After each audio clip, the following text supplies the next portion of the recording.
मंत्र पाठ सीखे में आप सभी का स्वागत है। प्यारे भक्तजनों, आज हम लोग इस नवरात्रि के पावन अवसर पर जो दुर्गा सप्तशती में वर्णित कथा है उसका श्रवण कर रहे हैं। आज हम लोग द्वितीय दिवस की कथा को श्रवण करेंगे।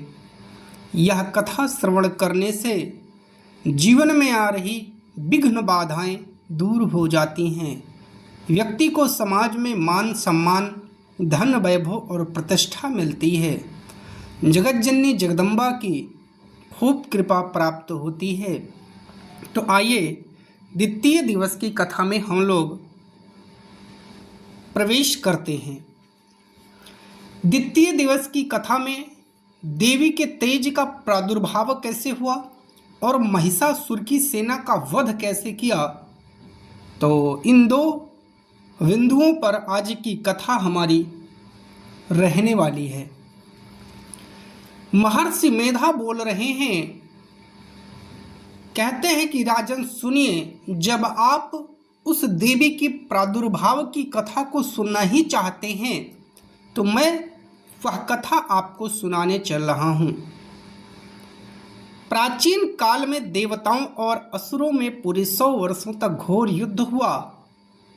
उनमें असुरों का स्वामी महिषासुर था और देवराज इंद्र देवताओं की ओर से नायक थे।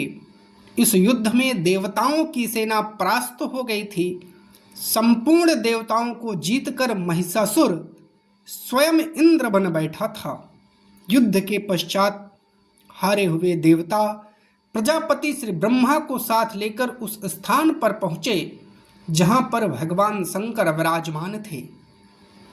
देवताओं ने अपनी हार का सारा वृत्तांत भगवान विष्णु और शंकर जी को सुनाया है।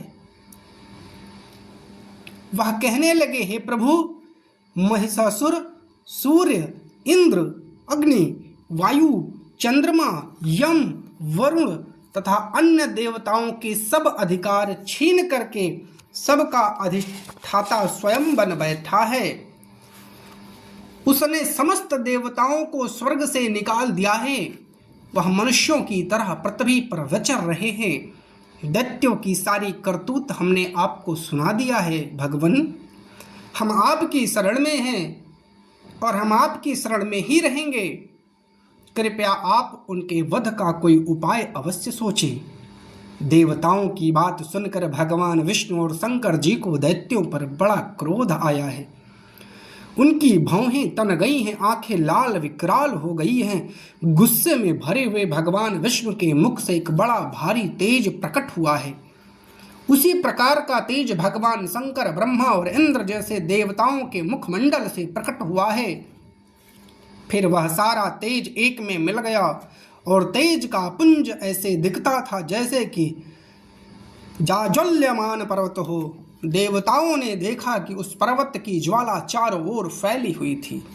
देवताओं के शरीर से प्रकट हुए तेज की किसी अन्य तेज से तुलना नहीं हो सकती थी। एक स्थान पर इकट्ठा होने के कारण वह तेज एक देवी के स्वरूप में परिवर्तित हो गया। अपने प्रकाश से तीनों लोकों में व्याप्त जान पड़ा। वह भगवान शंकर का तेज था जिससे देवी का मुख प्रकट हुआ है। यमराज के तेज से सिर के बाल, विष्णु के तेज से भुजाएं, चंद्रमा के तेज से दोनों स्तन, इंद्र के तेज से जंघा पिंडली, पृथ्वी के तेज से नितंब का भाग बना है। ब्रह्मा के तेज से दोनों चरण, सूर्य के तेज से अंगुलियां पैदा हुई हैं। वसुओं के तेज से हाथों की उंगलियां, कुबेर के तेज से नासिका, प्रजापति के तेज से दांत, अग्नि के तेज से नेत्र बने हैं। संध्या के तेज से उसकी भौहें और वायु के तेज से कान प्रकट हुए हैं। इस प्रकार उस देवी का प्रादुर्भाव हुआ है। महिषासुर से पराजित देवता उस देवी को देखकर अत्यंत प्रसन्न हुए। भगवान शंकर ने अपने त्रिशूल में से एक त्रिशूल निकाल करके उस देवी को दिया है। भगवान विष्णु ने एक चक्र दिया, वरुण ने भी देवी को चक्र दिया है, शंख दिया है, अग्नि ने शक्ति दी है, वायु ने धनुष और बाण दिया है। सहस्त्र नेत्रों वाले देवराज इंद्र ने अपने वज्र से एक वज्र दिया है, साथ में ऐरावत हाथी दिया है और एक घंटा भी देवी को दान किया है। यमराज ने कालदंड दिया है, वरुण ने पास दिया है, प्रजापति ने स्फटिक की माला दी है, ब्रह्मा जी ने कमंडलू दिया है और सूर्य देव ने देवी की समस्त रोमों में अपनी किरणों का तेज भर दिया है। काल ने उसे चमकती हुई ढाल और तलवार दी है, उज्ज्वल हार और दिव्य वस्त्र भेंट किए हैं और साथ ही साथ दिव्य चूड़ामणि, 2 कुंडल, कंकड़, उज्ज्वल अर्धचंद्र, बाहों के लिए बाजूबंद, चरणों के लिए नूपुर, गले के लिए सुंदर हंसली और उंगलियों के लिए रत्नों की बनी हुई अंगूठियां दी है। विश्वकर्मा ने उनको फरसा दिया है और उसके साथ ही कई प्रकार के अस्त्र और अभेद कवच दिए हैं। इसके अतिरिक्त उसने उसे कभी न कुम्हलाने वाले सुंदर कमलों की मालाएं भेंट की है।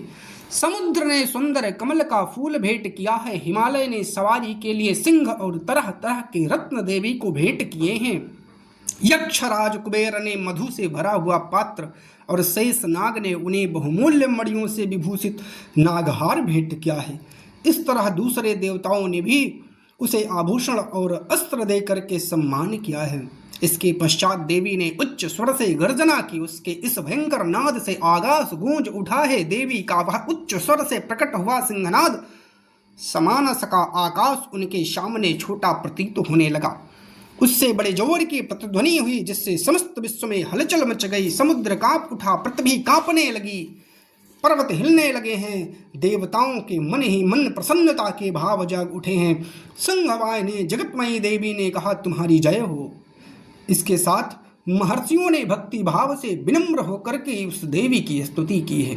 संपूर्ण त्रिलोक को शोकमग्न देखकर दैत्यगण अपनी सेनाओं को साथ लेकर हथियार सजाकर उठ खड़े हुए हैं। महिषासुर के क्रोध की कोई सीमा न थी। उसने क्रोध में भरकर कहा, यह सब उत्पात कैसा है।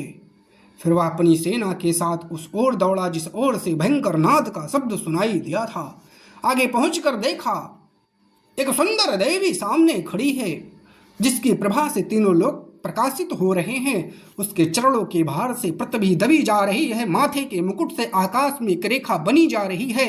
उसके धनुष की टंकार से सब लोग क्षुब्ध हो रहे थे। देवी अपने सहस्त्रों भुजाओं से संपूर्ण दिशाओं में फैलाए हुए खड़ी थी। इसके पश्चात उनका दैत्यों के साथ युद्ध छिड़ गया। कई प्रकार के अस्त्र शस्त्र की मार होने लगी है। महिषासुर की सेना का सेनापति चिछुर नामक एक महान असुर था। वह आगे बढ़कर देवी के साथ युद्ध करने लगा। दूसरे दैत्यों की चतुरंगड़ी सेना साथ लेकर चामर लड़ने लगा है। 60,000 महारथियों को लेकर उदग्र युद्ध करने आया है। महाहनु 1 करोड़ रथियों को लेकर आया है। असिलोमा 5 करोड़ सैनिकों के साथ युद्ध में आया है। वास्कल असुर 60 लाख असुरों के साथ युद्ध में आ खड़ा है। विडाल नामक असुर 1 करोड़ रथियों सहित लड़ने को तैयार था। इसके अतिरिक्त और भी हजारों असुर हाथी घोड़ा लेकर के लड़ने के लिए आ पड़े हैं।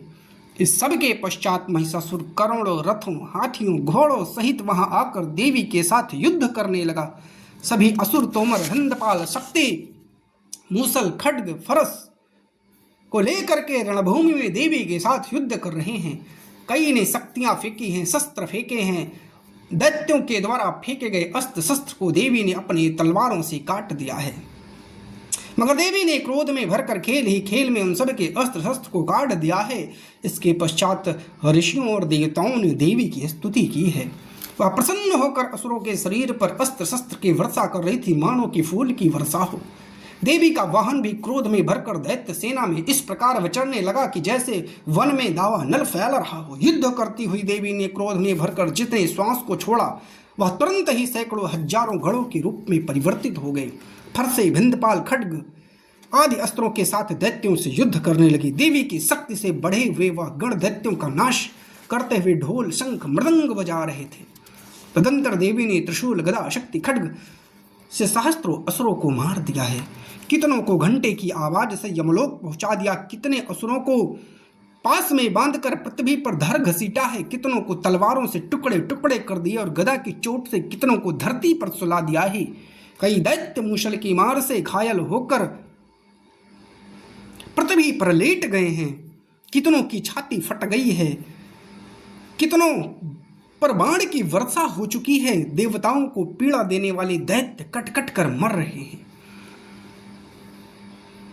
कितनों के शरीर वृक्ष से ही कट गए हैं, कितनों की जंघाएं कट गई हैं, कितनों के सर ही नहीं है, कितनों के हाथ ही नहीं है, वे सब पृथ्वी पर गिरे हैं।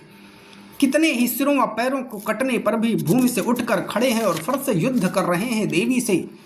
कई दैत्यगण भूमि में बाजों की ध्वनि के साथ नाच रहे थे। कई असुर जिनके सिर कट चुके थे, बिना सिर के धड़ से ही हाथ में अस्त्र लिए वे लड़ रहे थे। दैत्य रह रह कर ठहरो ठहरो कहते हुए देवी को युद्ध करने के लिए ललकार रहे थे। जहां पर यह घोर संग्राम हुआ था, वहां की भूमि रथ, हाथी, घोड़े और असुरों की लाशों से भर गई थी। असुर सेना के बीच में रक्तपात होने के कारण रुधिर की नदियां बह रही थी। इस तरह देवी ने असुरों की विशाल सेना को क्षण भर में इस तरह से नष्ट कर डाला है, जैसे तृणकाष्ठ के बड़ी समूह को अग्नि नष्ट कर डालती है। देवी का सिंह भी गर्दन के बालों को हिलाता हुआ और बड़ा शब्द गूंज करता हुआ असुरों के शरीरों से मानो उनके प्राण को ढूंढ रहा। वह देवी के गणों ने जब दैत्यों के साथ युद्ध किया तो देवताओं ने प्रसन्न होकर आकाश से उन पर पुष्प वर्षा की है। ये था आपका द्वितीय दिवस का कथा। तृतीय दिवस की कथा में आप महिषासुर सहित सेनापतियों का वध सुनेंगे। तो आज द्वितीय दिवस की कथा आप लोगों ने सुना कि महिषासुर की उस हाहाकार राक्षसी सेना का देवी और उनके गणों ने कैसे वध किया है। देवी की महिमा बहुत बड़ी है, सर्वशक्तिमान है देवी। इनकी शरण में जो रहता है वो सदैव सदैव कष्टों से मुक्त रहता है। आप लोग भी देवी के इस पाठ का श्रवण करिए और माँ की विशेष कृपा आपके ऊपर अवश्य बनी रहेगी। जय जय श्री सीताराम।